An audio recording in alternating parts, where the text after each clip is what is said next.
ভাস্কর্য বিরোধী আন্দোলন।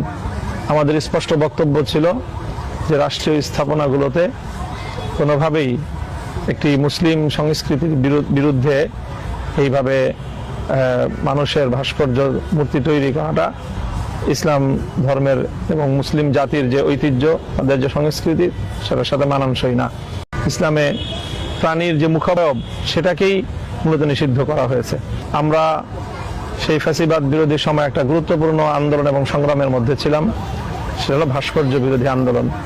আমাদের স্পষ্ট বক্তব্য ছিল যে রাষ্ট্রীয় স্থাপনাগুলোতে কোনোভাবেই একটি মুসলিম সংস্কৃতির বিরুদ্ধে এইভাবে মানুষের ভাস্কর্য মূর্তি তৈরি করাটা ইসলাম ধর্মের এবং মুসলিম জাতির যে ঐতিহ্য, তাদের যে সংস্কৃতি, সেটার সাথে মানানসই না। সেই জায়গাটা থেকে শাপলার যে শহীদ, আমরা তাদের মুখাবয়বকে বাদ দিয়ে অবশিষ্ট যেই দৃশ্যগুলো, সেগুলোকে চিত্রিত করার জন্য পরামর্শ দিব। সেখানে খুব বেশি পরিবর্তনের প্রয়োজন হবে না। ইসলামে প্রাণীর যে মুখাবয়ব সেটাকেই মূলত নিষিদ্ধ করা হয়েছে। কাজে সেই জায়গাটুকু যদি একটু করে দেওয়া হয়, মুখাবয়বটাকে মুছে ফেলা হয়, তাহলে বাকি দৃশ্য সব অথবা বাকি রেপ্লিকা, বাকি ভাস্কর্য সেগুলো নিষিদ্ধ হবে না।